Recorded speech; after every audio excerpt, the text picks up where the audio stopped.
Hello everyone, Melanie Woods here with CGL Recruiting. Very excited to join everybody again for another live event. So today's event is all going to be about getting you a job faster. Now, for those of you that have not done one of these events with us before, I want to give you a little bit of information about how we handle these and how we do these. So if you can see on your screen, whether you're joining us on LinkedIn Live or if you're joining us on our YouTube channel, CGL Recruiting, there is a comment section. And as we go through, I'm going to ask you to put any kind of questions that you have about your job search in that comment section. I will do my best to get to each and every comment. If you feel like I've missed your question along the way, please feel free to re-enter it in if you feel like I've already passed it by, and I will get to it. Now, just to make sure everybody knows where the comment section, and to give everybody just a minute or two to join us. We have other people coming in now from other locations.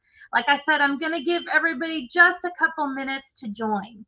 Now, for our event today, what we're going to be doing first is going through the job market update. We're going to take a look not only in the US, but we're also going to take a look globally at the job market. If you want to be successful in your job search, you always need information, and more information is better. So we will go through and talk about the US and other job markets. There were some people that have already put comments or questions in advance of this event, so I do have those as well, and I will make sure that we do cover all of those. And then we're going to cover today 5 key tips that are going to be areas of focus for you to help you get a job faster. Now, if you're joining us on our YouTube channel, please make sure that you hit that subscribe button if you haven't yet, and actually ring that bell for notifications. I'm going to tell you why that's important a little bit later with some things that we have coming out that you are going to want for your job search. If you are joining us on LinkedIn Live, of course, feel free to, you can always connect with me on LinkedIn, and you can always follow CGL Recruiting, our company. But also, please, we try to share stuff on LinkedIn, but it's always good to go back to YouTube. That is kind of our primary area where we keep all of these job search resources for job seekers. They are all 100% free, and we do our best to constantly put data out there as there is new information coming out to make you successful. Okay, let's see. Oh my gosh, we had a bunch all of a sudden join. So let me see who else is on with us. We have Marie from Sugarland. Glad you could join us. We have Tony from Katy. A lot from my neck of the woods in Houston, it seems like today. Deborah from Houston. Victor from San Antonio. Oh, Kenny getting a little bit further out there in Texas in Lake Jackson. Arlington with Ruben. And we have Miriam all the way from Canada. Thank you all so very much for joining us. I can see we have a ton others all the way up from David, La Crosse, Wisconsin. Very, very glad to have you join us. Okay, let's get going by talking about the figures and the unemployment job market update as it stands today. And so every Thursday morning in the US, the Department of Labor releases out the latest and greatest unemployment numbers. And this is specifically the new claims for unemployment. And this was the second week in a row that that number rose.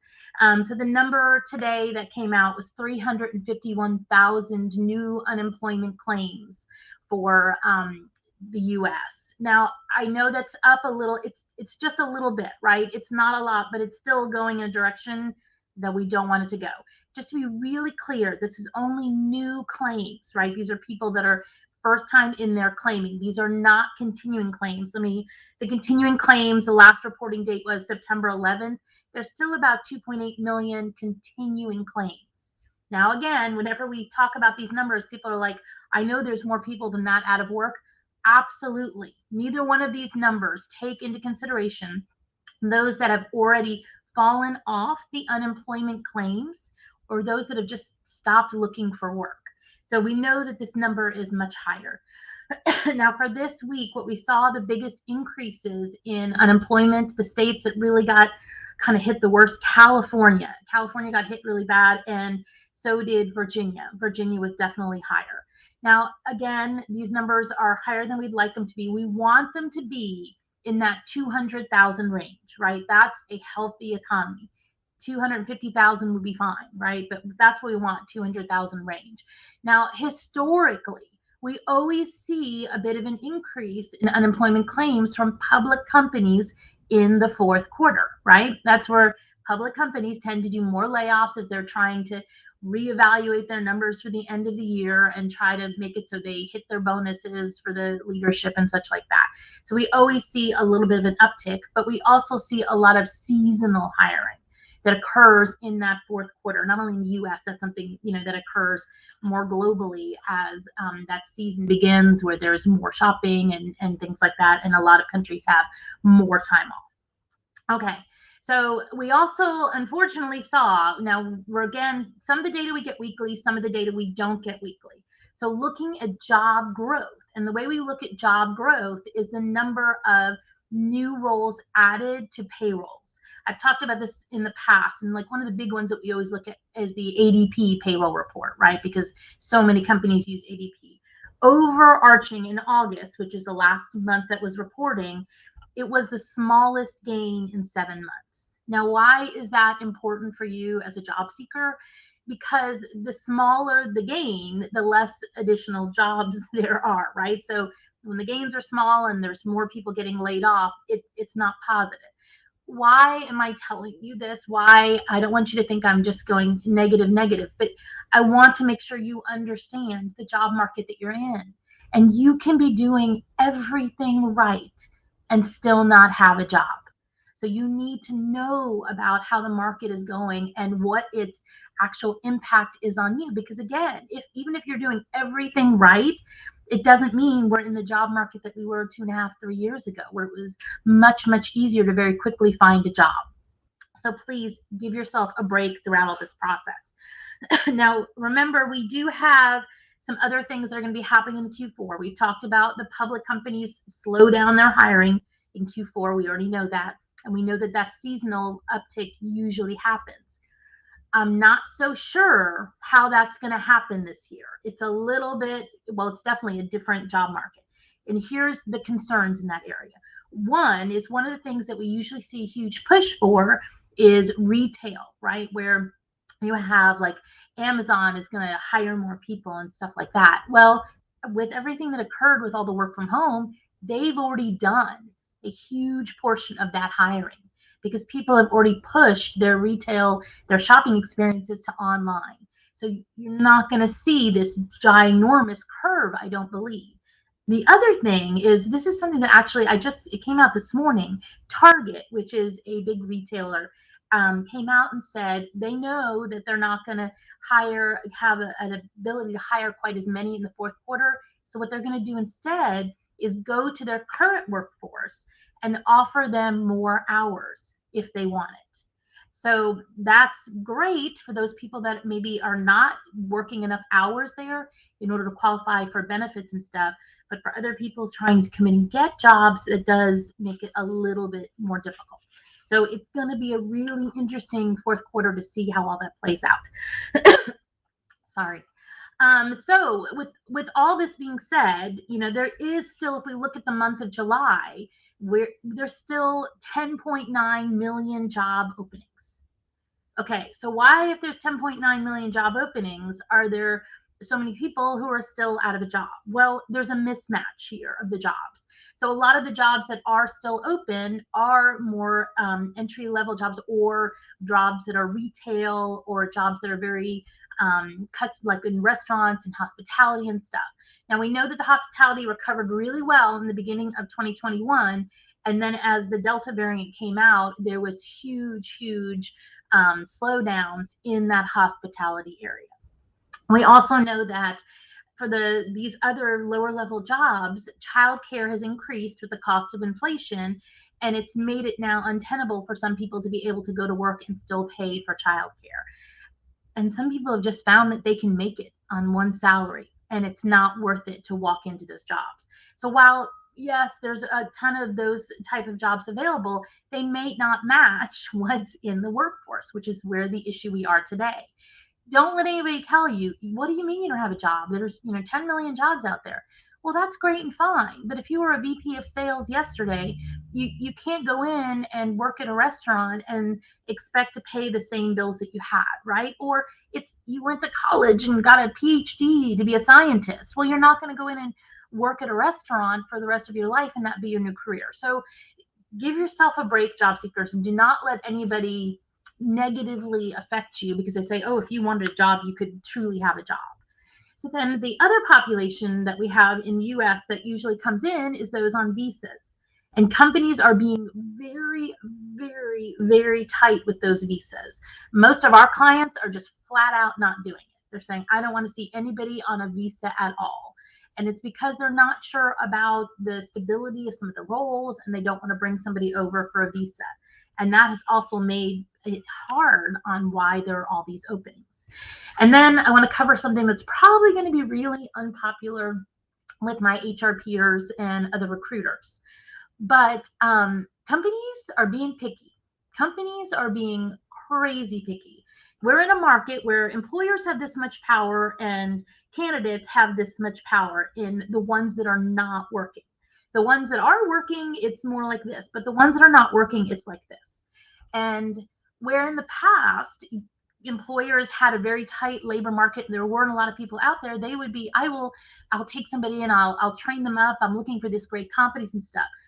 That is not what's happening. A lot of companies are saying, no, we're trying to do more with less. So I can't take anybody I need to train. I need to have exactly this. And if they don't have this, I don't want to see them.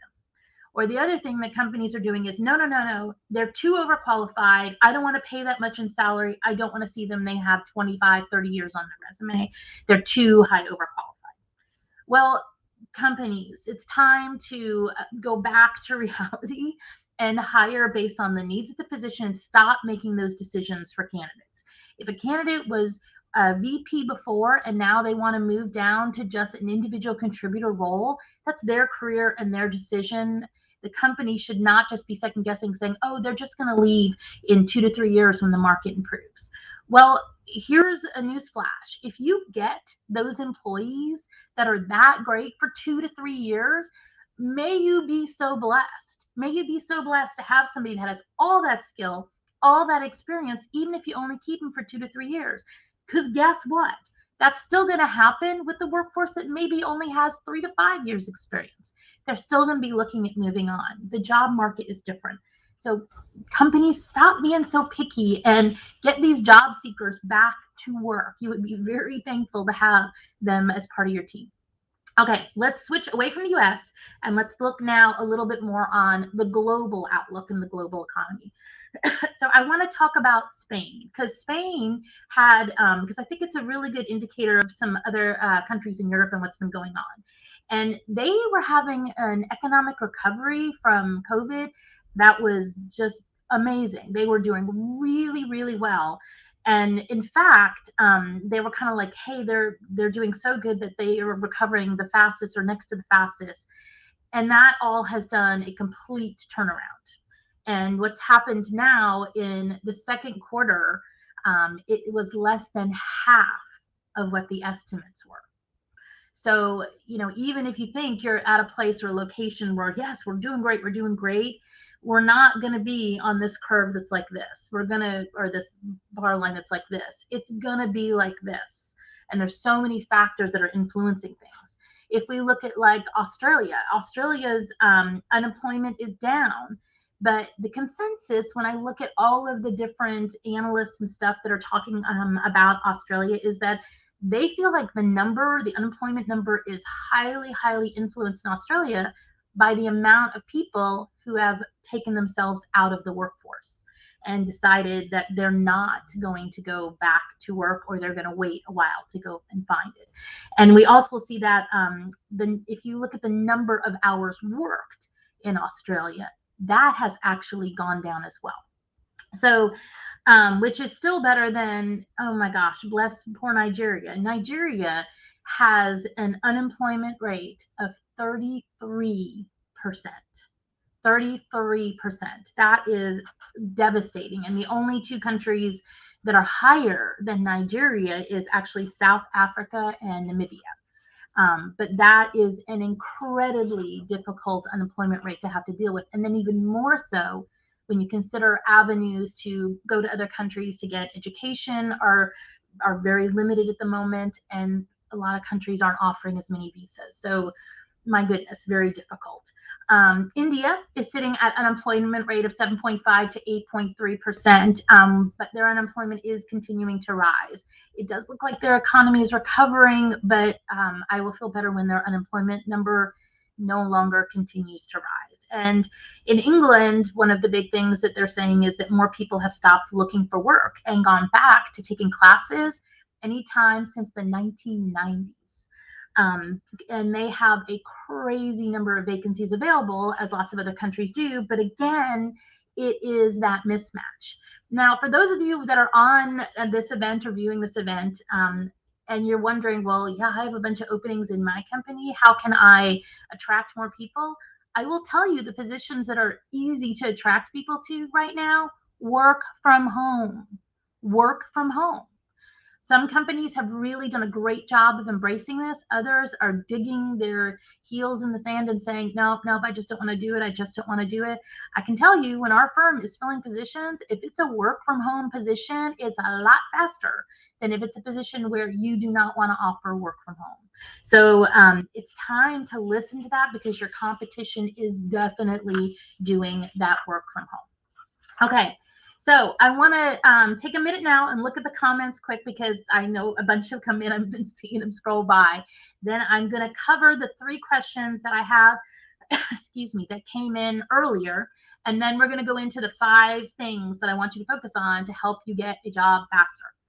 Okay, let's go through first and look at some of the comments. And if I miss yours, I apologize. I'm going to do my best to go back and see some of them. There was one comment here, it's actually a question, and that is from a LinkedIn user.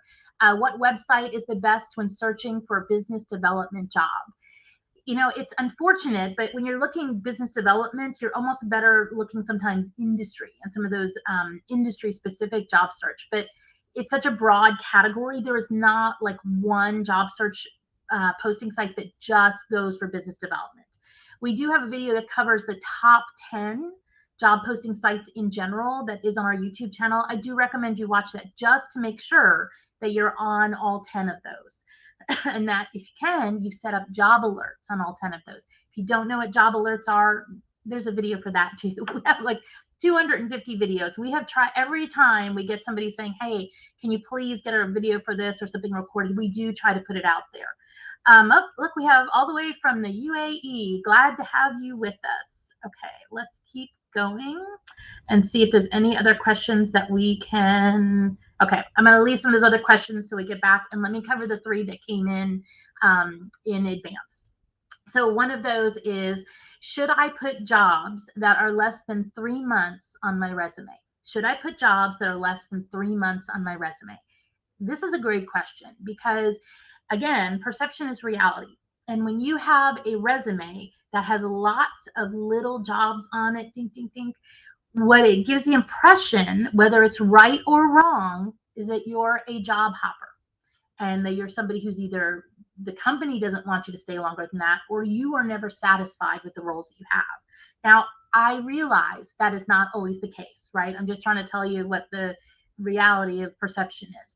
I realize there's stories, and a lot of times they are really strong, good stories, and we understand, especially in the job market we are now in the last, year and a half, where you joined a company thinking they were great, they went out of business. You took a contract role to get some money coming in. You took another contract role. I get it.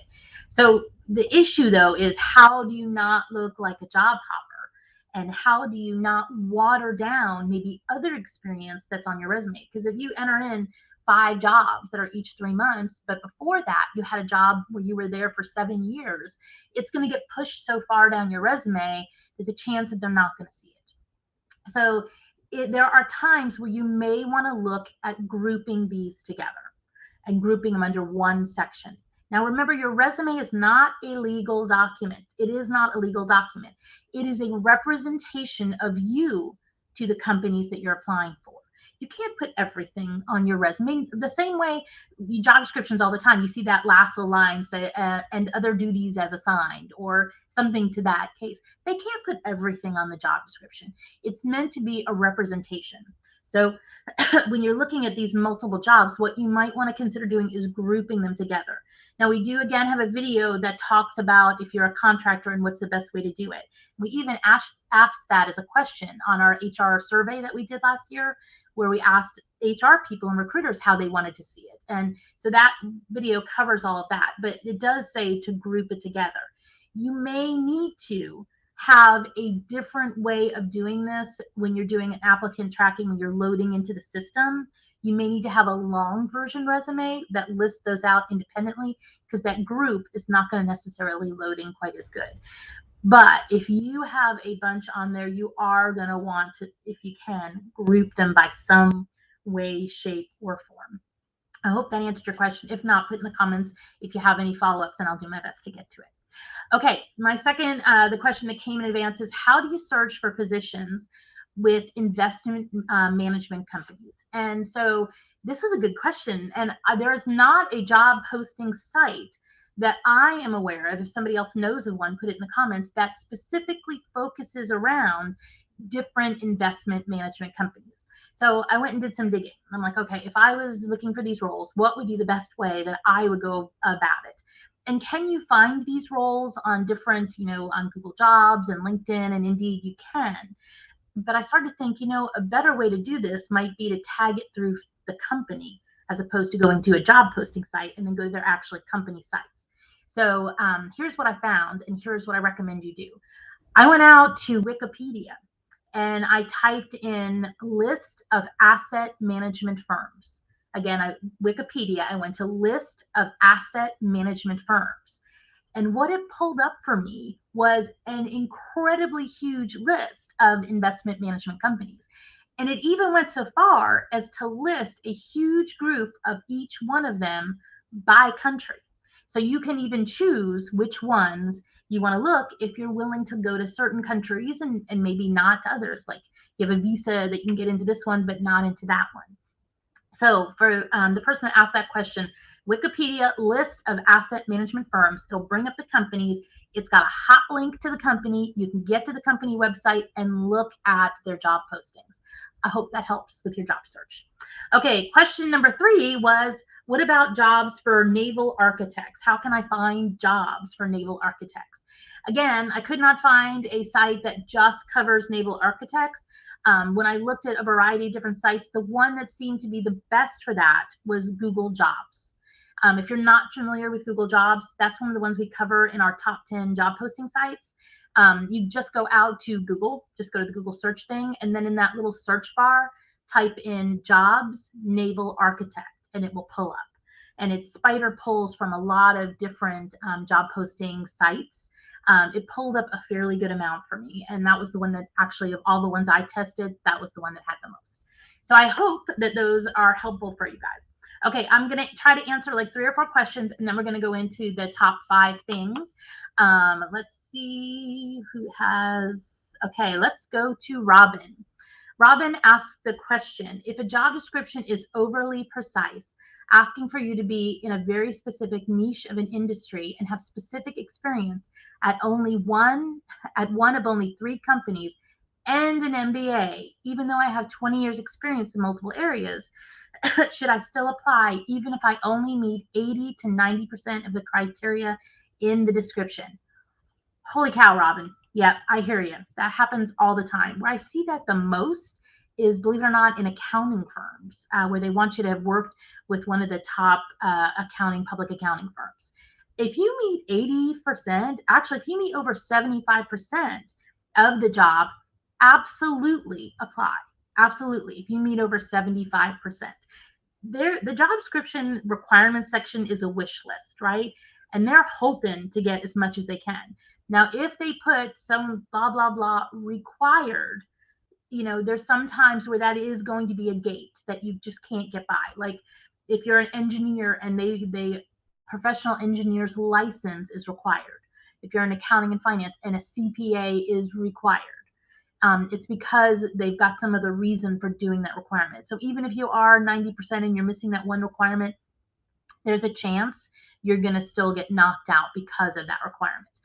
If it is a requirement, though, that is something that is not as big as getting a license like that, or as big as where you have to work for one of these 3 companies, if it is something like must have knowledge, experience with SAP, you can get that. You can get that. Don't think of experience only being something where you actually worked a job doing that. Remember, if they have a requirement for SAP, you can go out to YouTube. YouTube is an amazing tool for you, and it's completely free. If you have LinkedIn Premium, go out to LinkedIn Learning and look at under LinkedIn Learning all of the courses that they have for SAP. Take those courses in LinkedIn. It'll give you the chance to automatically add it to your profile, and if not, add it to your resume. And then you at least get past the applicant tracking system that's asking you for that specific skill. I hope that helps. If you are over 75%, apply. Absolutely apply. Okay. Oops. Sorry, Robin. There we go again. Let me get 2 more. Let's see. Justin said employment is very hard right now because there are so many people wanting the same jobs that we are applying for. Yes, Justin, you are 100% right. Don't let anybody tell you otherwise that, oh, it's an easy job market, anybody can get a job. No, it is difficult.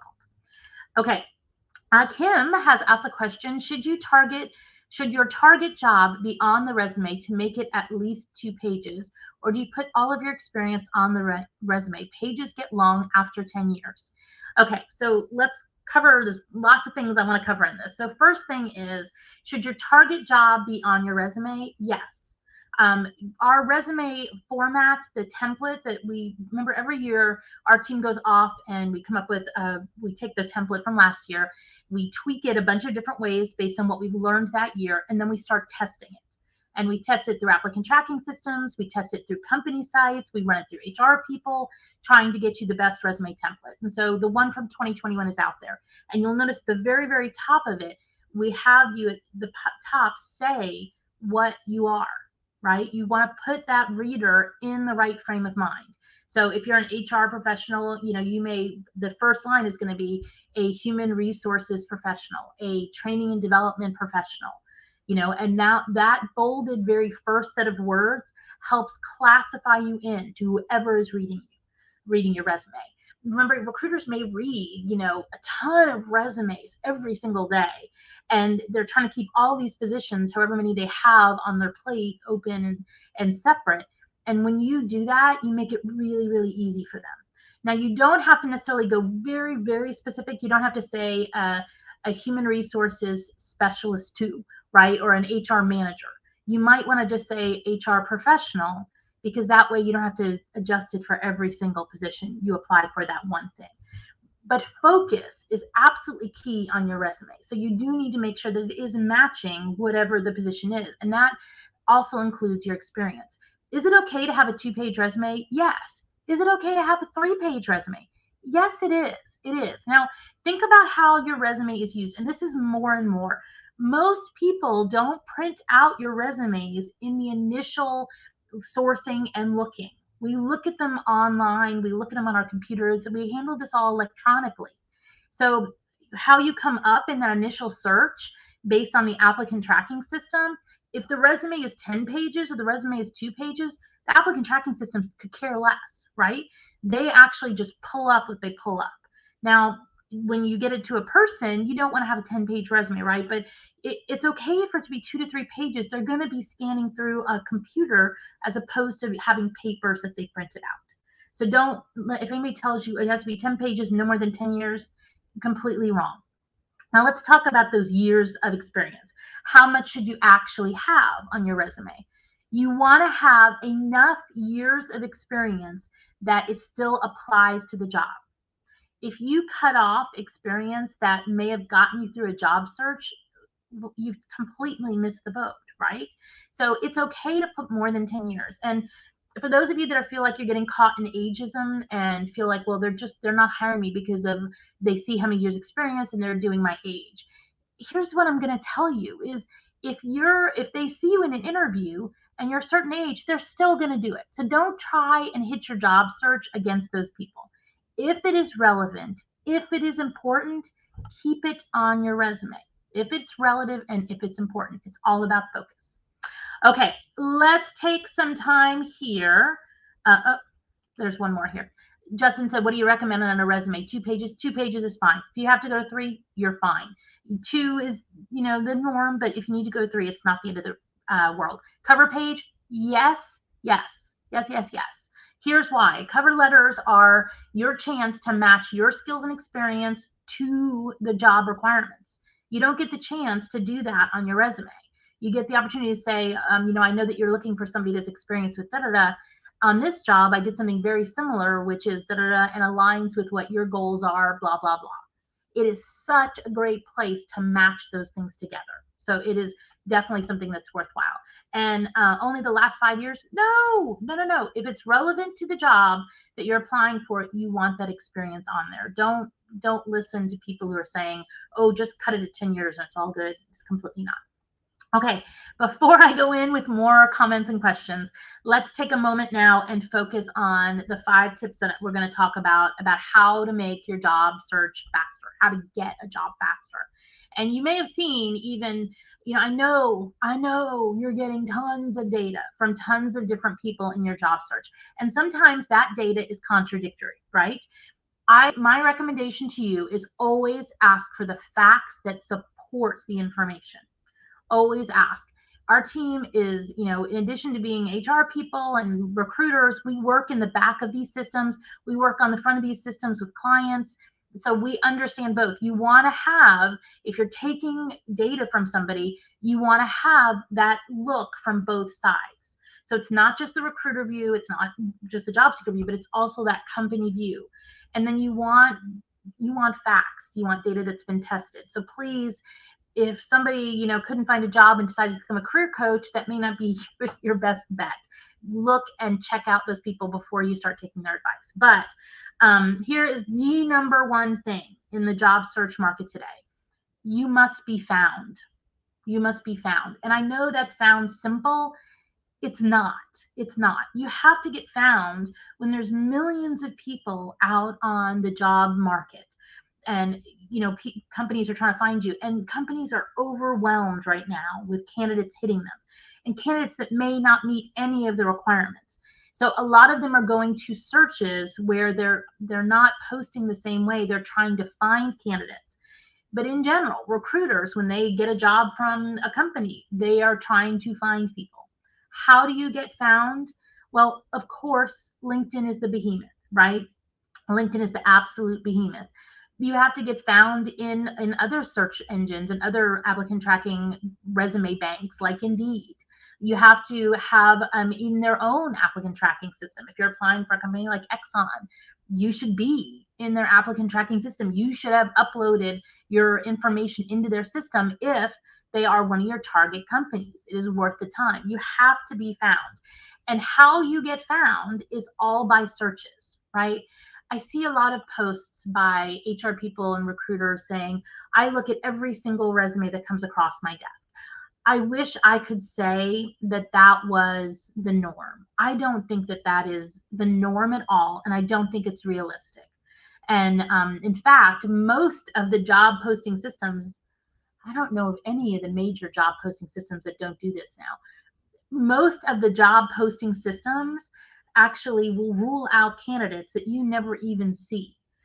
For example, if you're applying from a country outside of the US into the US, when you post a job on LinkedIn in the US, it gives you an option. It's a toggle switch that says automatically archive out of country applicants. Now, I've only posted, I'm in the US, so I haven't posted jobs from outside the US. I don't know if that feature is for every single country. I'm guessing it is, where you can archive candidates automatically that are outside of your country. And a recruiter never is going to see those. They do the same things with the questions that they put, or you'll see where it'll ask you to do an assessment, things like that on these different job posting systems. When you get ruled out by those questions and assessments, nobody looks at your resume. And I can tell you, if 500 resumes come in, they start in the beginning. And as they see candidates that are great, they start scheduling those candidates, right? So it is all about getting found. So what do you do to get found? You need to have a resume that is in an applicant tracking system friendly format. Now, is it all about the format? No, right? The format may get you past the first gate, but the data's got to be good, right? The data has to be good. But if you don't have one that gets you past that, and if you don't have the keywords that they're pulling from for those type of searches, then you're not going to be found. If you want to see like an example, and it's been a while since we've done this one, I really need to re-record this. On LinkedIn, on their back system, if you want to see all those search filters, we recorded a video walking you through them, showing you what they are so you can understand how they all work. Okay, so you have to, one, get past those systems. Then you have to catch the attention of the reader, right? You have to have somebody, again, know your audience. It may be a sourcer who really doesn't understand your job, somebody who's, fairly new into HR or something, maybe looking at your resume, and they may not know what you do. And so they're looking for, well, the hiring manager said they need this. Do I see this on the resume? So you have to have those keywords, and you have to have them highlighted in a way that makes sense. So that's why in your resume with your template, we say you should bold certain areas, right? On your LinkedIn profile, be careful doing that because it switches it to Unicode and then it's unsearchable. We have a video on that if you need it. That resume format that we have and those key tips on your resume and getting found by the applicant tracking system are all out on our YouTube channel. And we are currently working now on, have started the process on the 2022 resume format, because we're starting to look at different formats, things that we've learned so far this year. We're going to take the different ones, test them through all those systems again, get the feedback, yada, yada, doing all of that. If you haven't subscribed yet to our YouTube channel, I highly recommend you do, and ring that bell for notifications, because then it will tell you when that 2022 resume format comes out. So you will have it. We share all of that information. It's all completely free. We send you the template, everything. So if you haven't subscribed yet, it's free to do so. Please, please consider going out to our CGL Recruiting YouTube site and subscribing. And I should tell you, we're about to go through a name change on the YouTube site. You'll still find it if you type in CGL Recruiting, but we're going to change it to me, Melanie Woods, at CGL Recruiting. So you'll still see it out there. Okay, and also out there, when we're talking about getting found, you've got your resume and all this, you have to get found by your LinkedIn. We have a video out there for every single section of your LinkedIn profile. And you may have seen posts come out recently that we had some of our job seekers that have watched some of our videos and done it, and they have shared the graph that shows how their views have gone up. And there was one recently, I think it was this week, that had like 93 additional views in a week, and 9 of them were from recruiters, because making the changes that we've recommended out there. So I know that the data that we're doing out there is helping and is successful, because we're testing it constantly, and then even going back with the job seekers and hearing what they've done. Okay, so getting found, that's one. Let's talk about number 2. For number 2, it's work on your interview skills. There are lots of people now getting past this first and getting calls, and then they're not hearing anything from the interviews. We've been out of the game in some cases, job seekers, for a while, and it's starting to affect your interviewing ability and your interviewing skills. You need to work. You need to practice your interviews. We have a list out, we have an interview boot camp that's out on our YouTube page that will take you through all of the top questions. You need to be prepared for every one of those questions. We'll tell you what they're looking for, how you answer it. Your interview is the time, where you're doing it mainly online nowadays, where you're going to get past the HR, if you can get past that first one and get to the hiring managers. Sometimes you're going in the first one to a hiring manager, not often, right?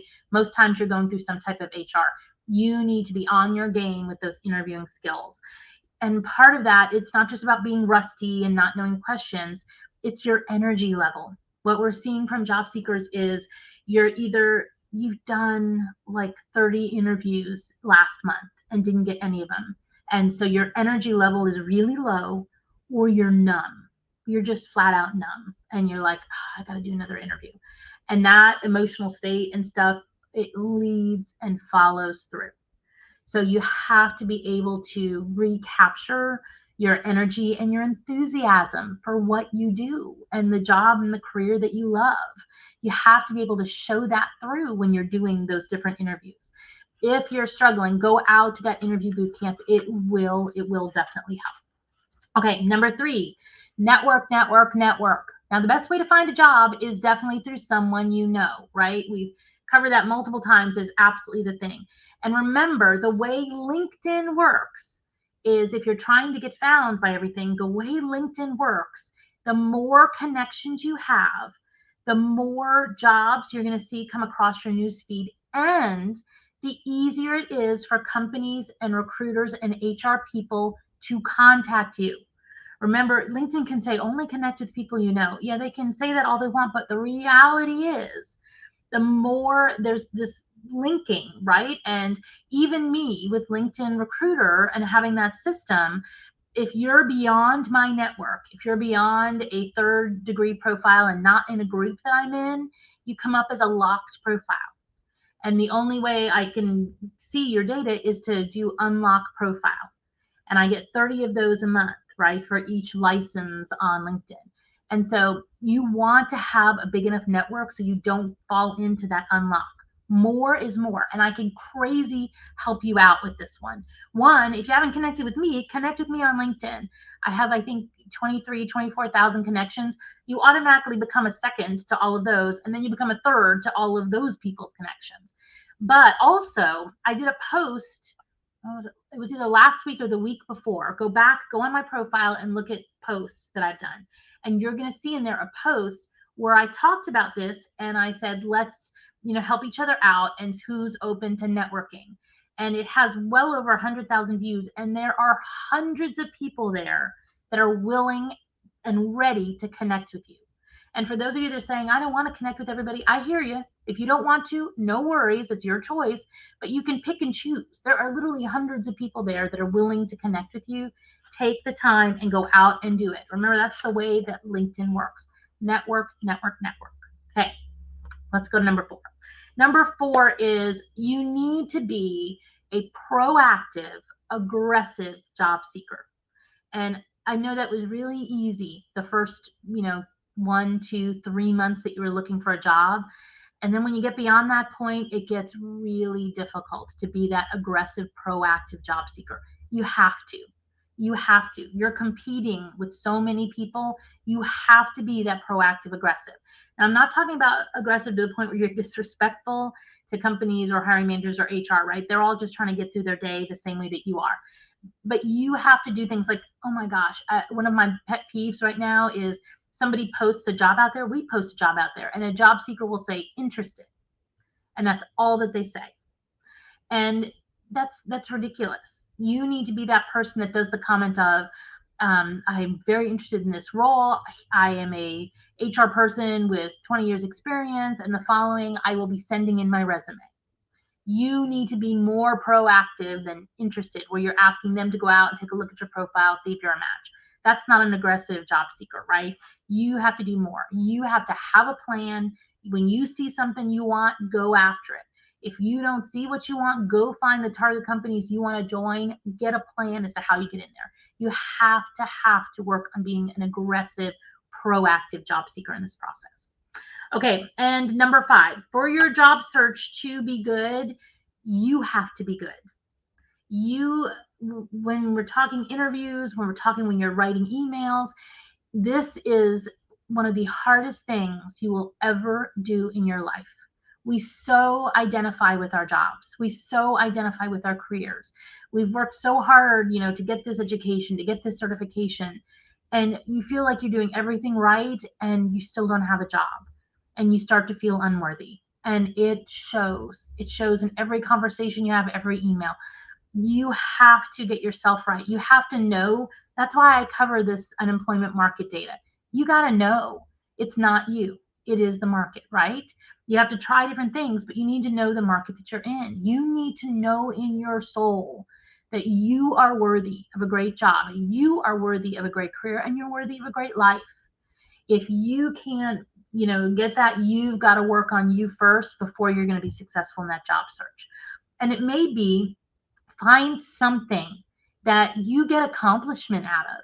If you get accomplishment out of having the best lawn on the block, fine. Then find something that makes you happy and makes you feel like you can be accomplished. If you feel happy volunteering a couple hours a week doing something, fine. Do something that helps reinforce the fact that you are worthy, something that you can feel good about, that's going to help you when you get into that interview or talking with somebody in a networking meeting. You're able to show that you have your mojo. You know that you're worthy as part of that job search. Okay, let's move back over to the questions now. If you have any that you haven't entered, please take a moment and do that now. I will do my best to get to each and every one. Let's see who we have. Dun, dun, dun. What's your take on ageism? Does ageism occur? Absolutely, it occurs, right? And if it occurs and you don't report it, you can't expect things to change. If you're seeing stuff that somebody is saying to you, I'm sorry, I'm looking for somebody younger, you need to report that. You need to call them on it. Remember, the EEOC in the US is the organization that we do report things like that to. Now, people say to me, well, I'm just going to cut off years of experience on my resume and I'm just going to send it in, and that way they won't catch me in ageism. Well, yeah, you may get past the applicant tracking system. You may get past a phone interview, but when they see you face to face, unless you're able to make yourself look 30 years younger, if they are truly intent on holding age against you, they're going to do it anyway. And you don't want to work for a place like that anyway. So does ageism happen? Yes. Don't let the thought of it derail your job search. Don't let the thought of it derail your job search. And every age does have challenges. I mean, absolutely, ageism occurs, and it is a challenge for individuals that are in that age bracket. For the newer ones that just graduated, the ones that graduated from like 2019, 2021, holy cow, that population of job seekers, they couldn't get anything. And so they graduated from college or high school or trade school and now have a gap on their resume, or they graduated as an engineer and they've been working at Walmart for the last 2 years. That has nothing to do with their engineering. It's for them, people are going to overlook them to get past, or to get the next set of graduates that'll graduate in 2022, because they'll think the information is fresher on their mind. The net of all this is some of this always going to be occurring? Absolutely. Don't let it stop you. Don't let it be a hurdle that you fall over. Have it be something that you keep going and being that aggressive, proactive job seeker. Okay. Yep. Martha said, agree, very selective. Yes, companies are being so picky. Same thing with Robin. So crazy. I want a PhD for this position, for this entry-level role. What are you thinking, right? Okay, let's see. Justin said the market has definitely changed. They can pay a lot less for the job that used to pay a lot more. Experience is everything. Let us have a chance. Companies, if you're seeing this, let them have a chance. I agree completely. Now, have the salaries moved down? Yes, they absolutely have. I feel confident saying that. Now, what we've seen is about a 20% decrease in the salaries in the U.S. of the ones that we've been working in the roles. Ones that before would have been 80,000, they're now wanting to offer 60. So do you as a job seeker have a decision to make as to whether or not you're willing to come down that far? That's a personal choice. I have seen them all come down though. So you may need to reconsider your salary level and decide if that you're willing to hold to that number. If you are and you can financially, then that's your choice. No worries. Okay, let's see. I have been looking for a job for over a year now. I feel my experience and skill set is working as a deterrent. I know it can feel that way, and I know that it feels like you've done all this great experience and it's nobody cares about it. You have to know that somebody out there, you're going to land. Everybody lands, right? It takes time. You may not land on the schedule that you want to land, but everybody does land. But you have to know that the market is going to catch up. And let's even talk about for a second what's going to happen in the market, because I want to give you hope. So right now we're still, the employers, the companies are here and the job seekers are here, right? Except for the retail and hospitality jobs, stuff like that. It's like this, right? They have way more power than the job seekers have, and they're being very, very picky. Well, COVID is going to end, and we are going to go back to a job market that's going to do this. And the job seekers are going to have way more power than the companies again. Now, how are you sure we're going to get there, Melanie? Yep, I'm sure. We already knew, and HR people have been talking about this for years now. There's going to be a huge labor shortage with the baby boomers retiring, right?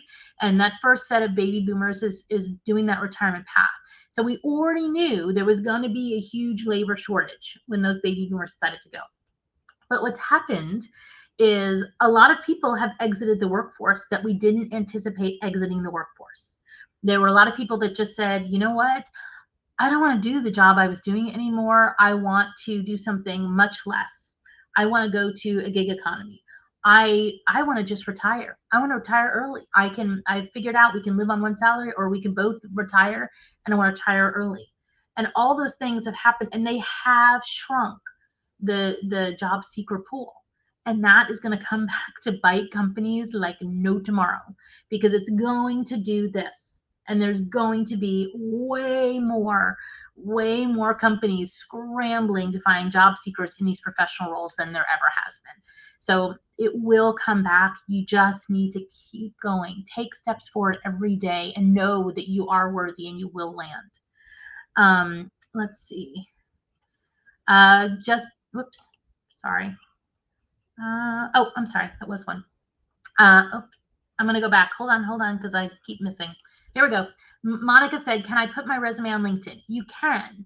You can put it out there as an attachment. Now, there's pros and cons to doing this. If you're not sure where to do it, we have a video that'll show you step-by-step how to do it. It used to be far easier years ago. LinkedIn had a way to just load your resume, and now they make you do it as a featured attachment. But you can do it. Here's pros and cons. The pros is it's easy, right, for companies and people to see, and it's easy for people who do not have any kind of a company that's maybe smaller and does not have any of the higher LinkedIn systems to get to your resume. It makes it way easier because it's there as an attachment. Anybody can see it. If you do it, please take off your address, and you're gonna get things you don't want your address on there. Anyway, you can put just your city and state. But here's the cons. Unless you're somebody that's very focused on your resume and your job search and you know exactly what you're going for, you lose that ability to adjust your resume for the position you're applying for. So it's a pros and cons, and that's kind of depending on how more specific what you are and what you do is. But yes, you absolutely can do it. Okay, when I apply for a job, I try to connect on LinkedIn with employees in that jobs area. Good for you. Great job. How can I engage with them after they accept the invitation? I would love to chat with them, but I don't want to start with asking a favor. Thank you. Yes, absolutely. You don't want to start asking a favor. So here's one way that you can engage with them, is when you look at somebody's profile, if you go to the bottom, you can see like the companies they're following, interests, and you can see groups. And once you start seeing the groups, you can join groups that they are connected into and start engaging in those groups. The other thing you can do is remember, when you connect with somebody, you can see their posts and activity. Start engaging on their posts. Don't do a like, right? Don't get me wrong. Likes are great. Likes are wonderful. They help with things getting visibility, but nobody sees who liked who on a post except in their notification area. It's not worth it. What's worth its weight in gold is a comment. And if you do a comment, don't just do a comment, tag the person that did that post in the comment. Now, how you do that is, you do that little the @ symbol, and you start typing in their name. They'll pop up, and then you select their name and then type your comment. And what it does then is it definitely notifies them of the comment. It just doesn't say somebody made a comment. It says so-and-so tagged you in a comment, right? And you have a better chance of re-engaging them. Now, when you engage with them this way, it's okay to say, I thought this was very interesting. Don't stop there. Don't stop there. Say, I thought this was very interesting and would love to know what else do you think about this, and start engaging with them more. And once you have them starting to talk to you in the conversation or in that post, then you can go and send them a message saying, wow, I really enjoyed the conversation we were having on this. I'm actually looking for a job with the company like yours. If you ever have anything, I hope you keep me in mind. But that was not your initial thing as I'm a job seeker. Start with building the relationship on doing something on the commenting of the posts or commenting in the groups that you know that they're a part of. Okay, let's see. Dun, dun, dun. What trend do you see in oil and gas other than the push for renewables? That's a huge question. I will tell you, and a lot of our clients are in oil and gas, and I will tell you we were already under duress in oil and gas in 2019, right? Before COVID hit. And so there's always been this push towards renewables. What we are seeing with some others is, I think it was Schlumberger who announced this week that they were selling some of their assets out of the Permian Basin and trying to get out into different things. I think that we are at one of those points in the oil and gas industry where we really need to figure out what we're going to focus on long term and what we're not. And what I mean by that is certain areas are going to end up falling to the wayside. Is oil and gas a growing industry? No, I would not say in the US, I would not say that it is a growing industry. So you need to be able to know where the big players, like this announcement from Schlumberger, where they're looking to stay in and where they're looking to get out. Now, the other thing I will tell you is midstream, I think, continues to be strong, of course. And I think that we're seeing a lot more smaller companies starting to pop up again. And that's because the majors laid off some incredible talent. And people are like, fine, you're going to lay me off. I'm going to go start a company and I can do what you want to do, but I can be way more nimble than you can and get it done faster and get it done in a way that is going to be better for the client. So don't always just in the oil and gas, if you're looking for direction, I would start to do a little bit more research on some of the startups because I'm seeing a lot of them. Okay, let's see. Sandra said I needed to know the facts about the job market because I was starting to feel a bit discouraged about making a pivot in my career and currently being in between jobs. Sandra, that's exactly why we cover this. You can be doing everything right and still not have a job. Keep going. Keep going. Let's see. Dun, dun, dun, dun. Here we go. Oh, I don't think I can get all of that one. Yeah, okay, it did go. Should I put the locations in another country for all of the previous employers why I've had 10 plus years experience? Although so far I've had 5 years working experience in the US so far. I'm in the HR field and I'm an immigrant. Okay, so that's a very good question. And if it really is going to depend on the country that you're, the company that you're applying for. Let's say that you're applying for a company that is a global company. Then having that HR background in different countries is going to be advantageous. Why? HR is so legal driven, right? We have different employment laws that we follow in one country to the other. Some countries have work councils and unions and others don't. I mean, the HR is so driven by the different laws in those countries that if you're working for a global company and you understand more of those different laws, you are more valuable. Now, if you're applying for a country that is a smaller company and only has domestic operations in the US, then could that work against you a little bit? Yeah, I could see how it could, right? Because they could say, oh, well, so much of their HR, people make assumptions all the time. They could say so much of their work is actually in dealing with laws that don't apply to us. I want somebody that's stronger in the US laws. So if you're concerned it's causing an effect for you, if you're applying for global companies, I'd leave it on. If you're not, take it off. You're not required to put location on the resume. Remember, it's showing the best of what you think is the best to do. Okay, so I know we're getting close to our hour. So listen, if you have other comments, we have, again, all of these videos that are out there. We do our best. If you put a comment on a video for somebody in our team to get back to you and answer that. Again, if you have not subscribed, this is the time to do it. We're going to be We're going to have that 2022 resume that we're starting to work on now to get it out for you as quick as we can. We are going to redo the HR survey and the job seeker survey. So you're going to find information out about those as well. For those of you that were with us still last year, you may remember we did those out and then we shared all the details. And it was really interesting to get, here's what's working for job seekers, here's what's not, here's HR's views of what they want you to do, what they don't want you to do.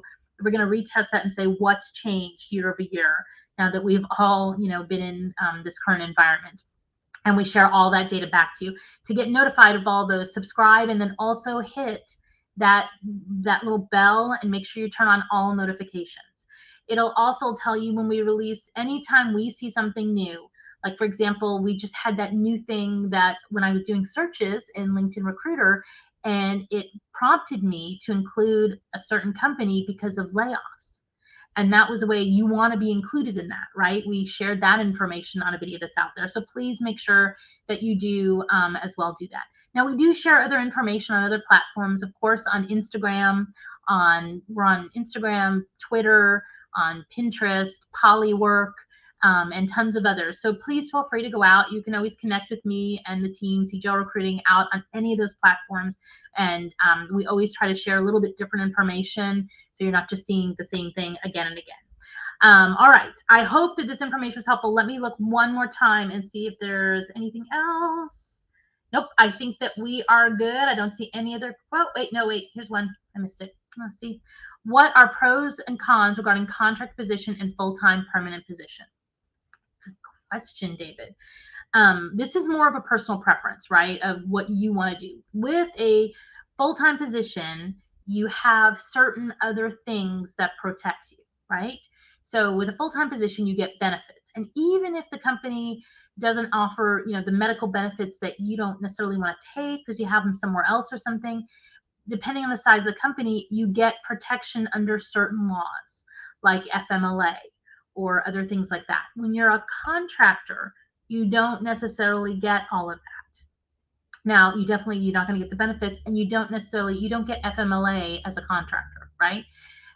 There's other things in addition, though, that you can do as a contractor, which are beneficial.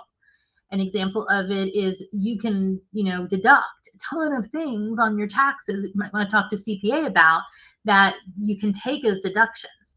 Now, the problem with contractor versus employee is companies are very snooty about this. And if you've worked 15 years as a contractor and then you decide, you know what, I really want to go in-house so I can get benefits and stuff, I have lots of companies, when we try to submit those candidates in, tell me, I'm sorry that I'm not looking for somebody who just wants to be a contractor. I want somebody who's going to be committed. And so, then we have to try and make the case, look, we've talked to this person. Here's the reason. Here's why we feel, But it is something that you can get labeled as just a contractor if that is all you do. So if you do go down that path and you do it consistently, just know it's going to be a little bit harder to kind of get back in as a regular employee because you're going against that perception, whether true or not, that you may not want to be the other. Oh, sorry. There we go. That was from Justin Quick. I'm sorry. Thank you, Melanie. I'm still searching for a job that I really like and I'm suited for, but this helped out open up the thought process again. Thank you. It is my pleasure. We always do our best to try. This is such a passion for me and my team, helping job seekers. And Maureen, as always, is always behind the scene doing all of these, the videos and stuff.